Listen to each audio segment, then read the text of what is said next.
Quel que soit votre âge actuellement, quelle que soit la génération à laquelle vous appartenez, je suis prête à parier que vous reconnaîtrez instantanément cette musique avec seulement un extrait de 3 secondes. Ce morceau, c'est Dancing Queen et il a été écrit et interprété par le groupe ABBA. ABBA, c'est un des plus grands groupes pop des années 70. On peut dire sans trop de risque que cette décennie n'aurait pas été la même sans eux. De Mamma Mia à Gimme Gimme Gimme, ABBA a signé des classiques de cette époque dont ils ont vendu des millions de copies. Mais alors que tout allait bien pour le groupe au début des années 80, ils ont disparu. Plus de nouveaux singles, plus de nouveaux albums, ABBA s'est évaporé du paysage musical. Pourtant, malgré leur absence, le groupe a continué de séduire les nouvelles générations.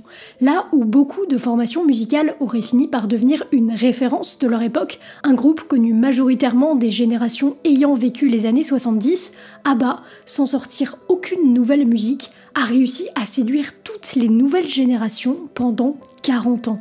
La preuve en est que le groupe cumule aujourd'hui 33 millions d'auditeurs mensuels sur Spotify, ce qui en fait le 126e groupe le plus écouté de la plateforme, et 3 millions d'abonnés sur TikTok, un réseau qui reste en majorité utilisé par les jeunes générations. Mais alors, plein de questions se posent. Quelle est l'histoire de ce groupe qui a marqué le monde de la musique? Pourquoi ont-ils disparu pendant 40 ans? Comment sont-ils revenus? Mais surtout, comment sont-ils devenus intemporels? C'est ce que je vous propose de découvrir dans cette vidéo. Mais juste avant, la magie d'ABBA réside en partie dans sa capacité à briller, notamment sur scène. Mais il y a autre chose qui brille, ce sont les bijoux Make It Shine. Je pense que c'est le cadeau parfait pour impressionner vos proches. Laissez-moi vous expliquer pourquoi, ou plutôt vous montrer pourquoi. Déjà, en termes de packaging, les bracelets et les pendentifs sont livrés dans une Apollo Box, ce qui est quand même assez impressionnant quand vous ouvrez la boîte. Et en plus, vous pouvez opter pour une Apollo Box avec une LED, ce qui rend le cadeau encore plus stylé. Mais surtout, il y a un très large choix. Personnellement, j'ai pris un ensemble assez discret de la collection Stars and Flowers, ou encore ce pendentif parce que j'aime bien les bijoux assez discrets, mais si vous cherchez des pièces plus grosses, ils ont forcément ce qu'il vous faut. Bref, c'est le cadeau idéal pour vos proches, mais aussi pour vous-même,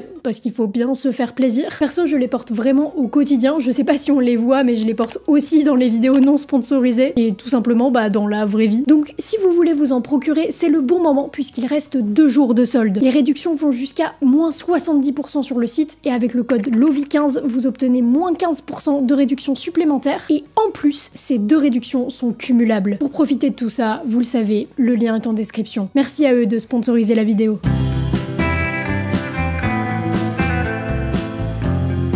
Nous sommes au milieu des années 60 en Suède et Benny Andersson, tout juste âgé de 20 ans, est le claviériste d'un des plus grands groupes pop du pays, The Upstarts. Et je n'exagère rien quand je vous dis que c'est l'un des plus grands groupes du pays, puisqu'ils sont surnommés là-bas les Beatles suédois.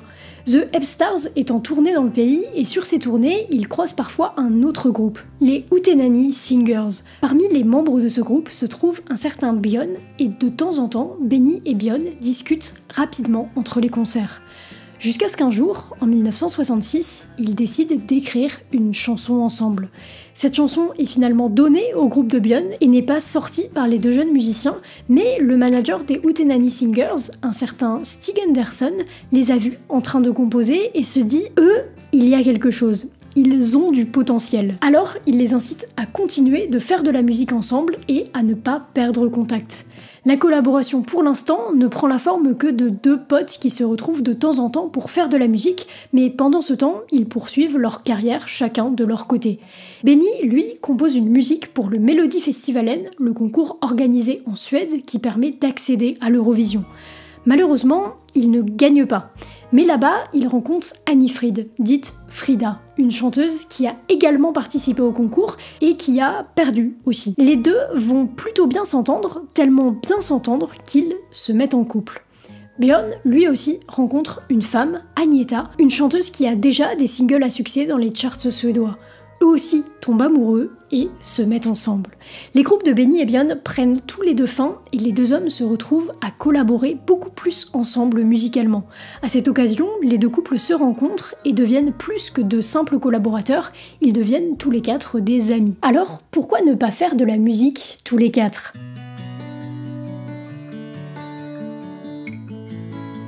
Les deux couples partent en vacances ensemble et à cette occasion, ils montent une sorte de cabaret, Fest Folket, qui ne marche pas vraiment. Mais il y a un homme qui est toujours dans les parages, c'est Stig Anderson, celui qui avait conseillé à Björn et Benny de continuer leur collaboration.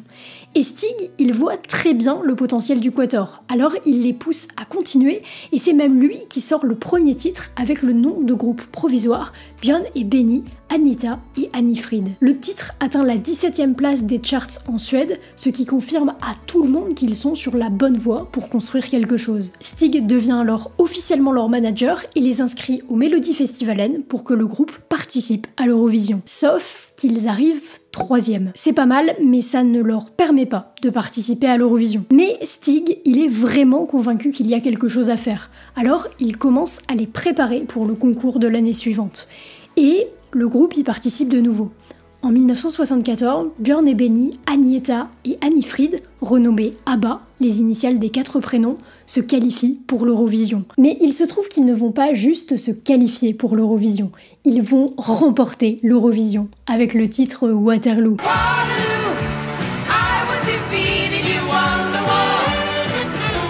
Pour la première fois de l'histoire de la Suède, le pays, représenté par ABBA, ressort gagnant du concours annuel. Et là, c'est le début d'un grand succès. Le single Waterloo, interprété en finale, monte dans les charts partout, même aux États-Unis, pays qui n'en a pourtant pas grand-chose à faire de l'Eurovision. Le groupe entame une tournée européenne, fait sa première télévision américaine, bref, la carrière du groupe semble être lancée. Sauf qu'ils vont rencontrer un problème. Un problème qui, à ce stade de leur carrière, aurait pu les faire tomber dans l'oubli.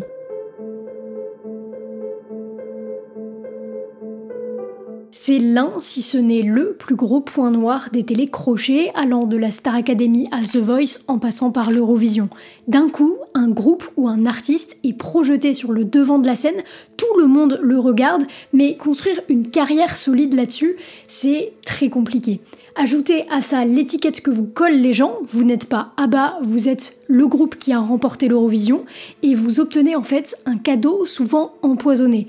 Une victoire au concours signifie assez souvent un échec dans votre carrière. Et c'est ça que va frôler ABBA. Pendant plus d'1 an, pendant 18 mois exactement, le groupe ne va pas connaître de succès avec ses différentes sorties. D'ailleurs, en réalité, même la tournée qui a suivi l'Eurovision n'a pas fait sale comble du tout. Mais heureusement, 2 titres vont changer la trajectoire du groupe. SOS et Mamma Mia. Mamma Mia, here I go again. My, how can I resist you? À partir de là, c'est le succès absolu pour ABBA. Il faut comprendre que le groupe marque une rupture très forte avec ce qui marchait à cette époque, notamment au Royaume-Uni. À une époque où les rockstars se droguent et détruisent leur chambre d'hôtel, ABBA, ce sont 2 petits couples mariés qui chantent de la musique pop avec des paroles profondément authentiques. À une époque où la guerre froide divise le monde, ABBA apporte de la couleur et de la joie aux gens. C'est donc le monde entier, y compris l'Amérique, qui est séduit par la musique du groupe. Fernando, Dancing Queen, Money Money Money, Knowing Me, Knowing You, Take a Chance on Me, il y a tellement de singles qui sortent de 1976 à 1979 qu'il est difficile de tous les citer. Et si le groupe se diffuse dans le monde entier, c'est aussi grâce à un médium, en particulier les clips. MTV n'existe pas et pourtant ABBA illustre leur musique avec de la vidéo, ce qui, surtout au début, est assez révolutionnaire à l'époque. Bref, la formation a réussi à entrer profondément dans le cœur des gens et aussi dans leur vie, faisant danser toute une génération au rythme de leur musique. Sauf qu'en coulisses, les choses commencent fortement à se détériorer.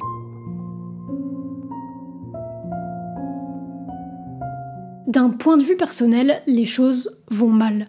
Mal à tel point qu'en 79, Agneta et Björn décident de divorcer. L'ancien couple arrive à travailler au sein du groupe de manière plus ou moins saine, mais ça entache déjà l'image d'ABBA. Et ce n'est pas fini, puisque 2 ans plus tard, c'est au tour de Benny et Frida de mettre fin à leur union. Même s'ils sont, avec des guillemets, en bons termes, il ne faut pas être un génie pour comprendre que la tension au sein du groupe est compliquée à gérer, et que pour se reconstruire personnellement, les 4 humains derrière ABBA ne sont pas dans des conditions idéales. En 1982, ils arrivent à enregistrer quelques nouveaux titres qui sortent sur une compilation regroupant principalement les plus gros succès précédents d'ABBA. Parmi les inédits se trouve The Day Before You Came et musicalement, elle décrit extrêmement bien l'humeur du groupe. Même si c'est un excellent titre, il est très sombre et ce n'est pas du tout ce que les gens attendent d'ABBA. Le single est donc assez mal reçu et globalement, le groupe commence à être perçu comme ringard. Les années 70 ont laissé place aux années 80 et les tenues flashy d'ABBA et leur son pop lisse ennuient le public. Tous les éléments jouent en leur défaveur, alors à l'unanimité, ils vont décider d'arrêter. Au début, ils appellent ça une pause et c'est aussi comme ça qu'ils le qualifient publiquement. Mais les 4 membres comprennent très vite qu'ABBA, c'est terminé. De toute façon, le public ne veut plus d'eux, en tout cas pour l'instant.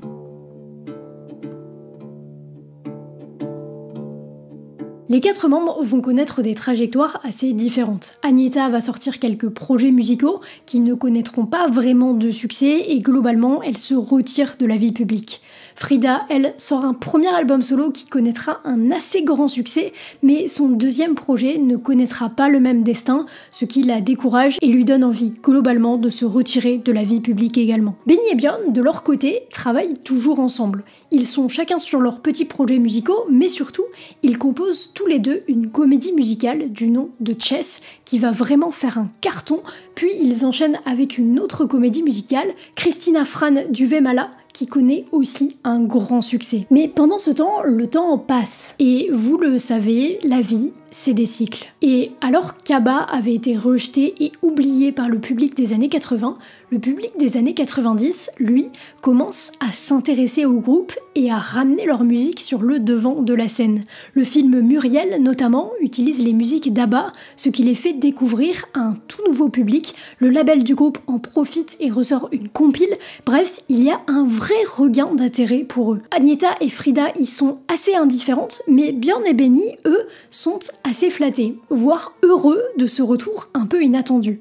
Ils acceptent alors par exemple de jouer Dancing Queen avec U2 à Stockholm, puis à Londres. Et puis, une des productrices de Chess, leur première comédie musicale, vient les voir avec une idée de projet. Et si ils concevaient ensemble une comédie musicale avec les musiques d'ABBA? L'idée n'est pas de raconter l'histoire du groupe, mais plutôt d'inventer un scénario tout nouveau et de l'habiller avec les musiques du groupe. Benny et Björn réfléchissent, puis acceptent. C'est ainsi que la comédie musicale Mamma Mia voit le jour en 1999. Et on ne peut pas qualifier ça juste de succès. Cette comédie musicale, c'est un raz-de-marée. C'est la 3e plus grosse comédie musicale de tous les temps. Elle est jouée devant 65 millions de spectateurs dans 40 pays. C'est indécent. Tous les membres du groupe étaient bien sûr d'accord pour la réalisation de cette comédie, mais même si Frida et Agnetha la verront, les 4 membres ensemble n'apparaîtront pas publiquement tous les 4, ce qui désillusionne le public concernant une possible réunion. Et pourtant, en 2008, un film issu de la comédie musicale sort. Et pour la première fois, les 4 membres d'ABBA sont réunis devant la presse. Mais le groupe affirme qu'il n'y aura pas de réunion. ABBA, c'est terminé. Ils ont même reçu une offre de maison de disques leur proposant $1 milliard pour revenir, offre qu'ils ont refusée. Et pourtant... « 40 ans. Pendant 40 ans, le groupe n'a réellement pas fait de musique ensemble. Et puis, en 2017, soit presque 10 ans après leur apparition publique, le groupe se réunit dans leur ancien studio pour refaire de la musique ensemble. Ils enregistrent 2 titres et là, la magie opère.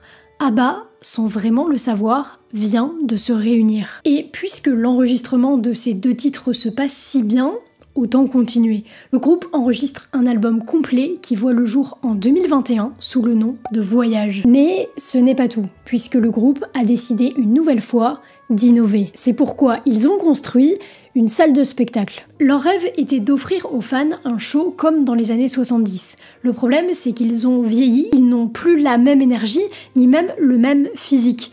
Heureusement, entre-temps, la technologie a évolué. C'est pourquoi le groupe a décidé de se produire avec des avatars. De vrais musiciens joueront sur scène, mais les 4 humains derrière ABBA seront des hologrammes. Et pour ça, il faut un complexe spécial, ce qui explique la construction d'une salle de spectacle bien spécifique. Sur le papier, c'est assez risqué, d'un point de vue financier déjà, mais aussi d'un point de vue artistique. Est-ce que les fans seront vraiment au rendez-vous pour voir des hologrammes? Eh bien, la réponse est oui. C'est un véritable succès à tel point que le groupe a dû ajouter 1 an de dates supplémentaires pour essayer de satisfaire au mieux la demande.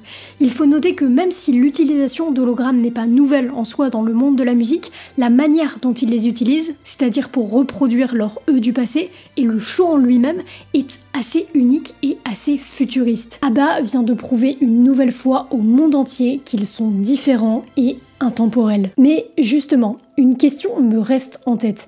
Qu'est-ce qui les rend si intemporels? Plein de groupes des années 70 n'ont jamais réussi à séduire les nouvelles générations.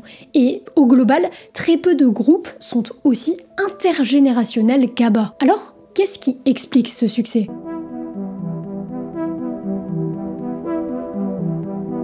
C'est évidemment multifactoriel et il est impossible de donner une réponse figée à cette question. Cependant, voici quelques éléments pour alimenter la réflexion. D'une part, musicalement, ABBA a une particularité. Dans les années 70, la scène musicale occidentale était principalement dominée par des groupes venant soit des États-Unis, soit du Royaume-Uni, et plus précisément des grandes villes de ces pays. Les influences des groupes de ces lieux à cette époque sont très fortes, et globalement, pour vivre de la musique, il faut être dans ces villes et il faut s'inspirer. Mais ce n'est pas du tout ce qu'a fait ABBA. Eux, ils étaient en Suède, dans un coin complètement paumé, avec rien autour, et ils ne s'inspiraient que très peu des musiques du moment, ce qui a eu pour conséquence de les rendre musicalement en décalage avec ce qui se faisait, mais également assez intemporel musicalement, puisqu'il ne s'ancre pas dans une époque. En parallèle de ça, la production musicale est révolutionnaire. Je ne vais pas m'attarder là parce que c'est un truc de geek, mais écoutez les mixages et regardez les techniques de production du groupe. Pour l'époque, c'est révolutionnaire. Ce qui fait que les mixages et donc plus globalement les morceaux n'ont pas mal vieilli. Et enfin, un dernier point. L'absence d'ABBA est pour moi la réaction la plus intelligente à ce qu'il se passait. S'ils avaient voulu simplement surfer sur le succès dans les années 90, ils auraient forcé une réunion qui n'était pas naturelle. Et en sachant que leur musique, tout comme leur processus de composition, est très authentique, la musique aurait forcément sonné fausse. Le fait de laisser leur musique vivre et de n'en sortir qu'à la seule condition d'être tous les 4 prêts à se réunir en tant que groupe, c'est en fait le meilleur moyen de sortir un projet profondément marquant. Au final, ABBA, c'est un groupe profondément humain et sûrement plus authentique que la plupart des autres formations. Et il faut croire que l'authenticité séduit toutes les générations. Des jeunes des années 70 qui dansaient durant leur adolescence sur du ABBA, aux enfants qui les découvrent en 2020 sur TikTok. Et est-ce qu'au final, c'est pas un peu ça, la beauté de la musique ?